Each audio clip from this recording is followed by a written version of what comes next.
Every year when the cold weather hits, we all know what's coming. Another bout of cold and flu. Ads. Next time colds and flu strike your family. We're going in with Sudafed. My nose is all blocked up. A whole sideshow of symptoms. Mom, pharmaceutical ads are scary. You should see the people selling the stuff. With our amazing range. Sniffing out bargains. Helping you make up your mind.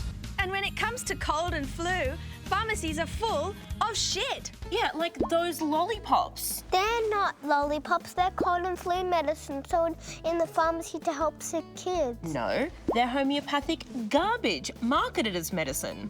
But the kid with a hand at the forehead said I should have 3 of these lollipops a day. Give me those. When it comes to cold and flu treatments, it can be hard to tell the difference between the ones that have been proven to work and the ones that haven't. But there is a way.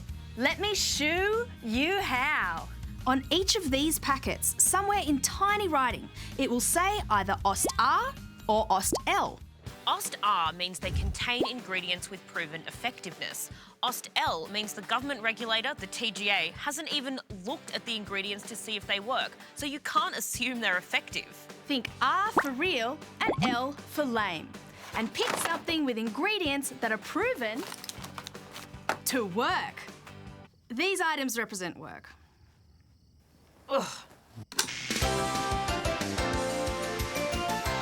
When you put cold and flu products under the microscope, Easycold Cough, Cold and Flu Day and Night was clinically trialled to help shorten a cold. That sounds a lot like Easycold's been proven to work.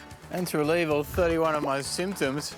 But it does say clinically proven 5 times on the packet.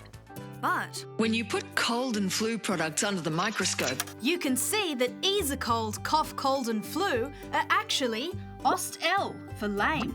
In 2015, Easycold's website said it was clinically proven by University of Queensland.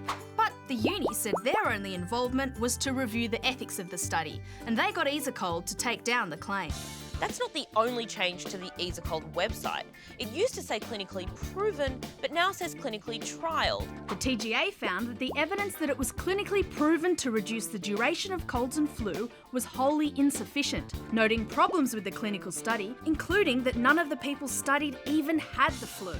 But you can still find clinically proven on the boxes because the product hasn't been recalled by the TGA. But it's got vitamin C and echinacea in it. They'll cure me, won't they? Vitamin C won't do you much good if you only start taking it once you're sick. And even if you do take it all year, it will at best shorten the duration of your symptoms a bit. And the impact of echinacea supplements on the severity or duration of colds is too minor to be deemed significant.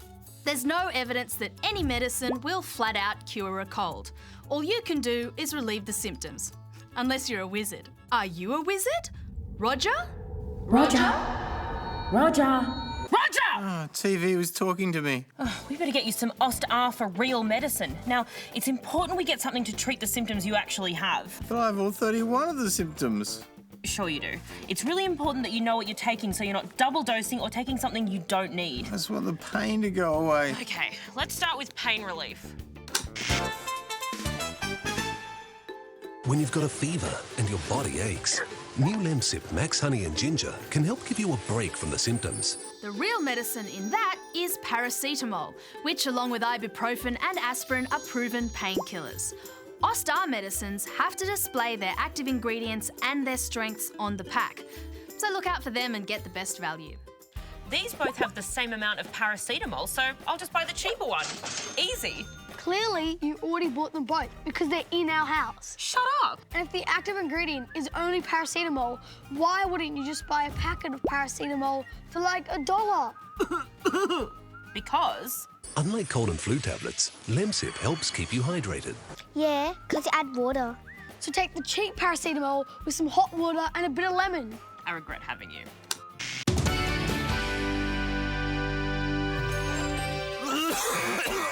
Here, try this one by Solvent Chesty Fort. We're inside that ad. That clearly revoiced woman is talking about mucolytics. They're meant to thin the mucus in your chest and make it easier to cough up.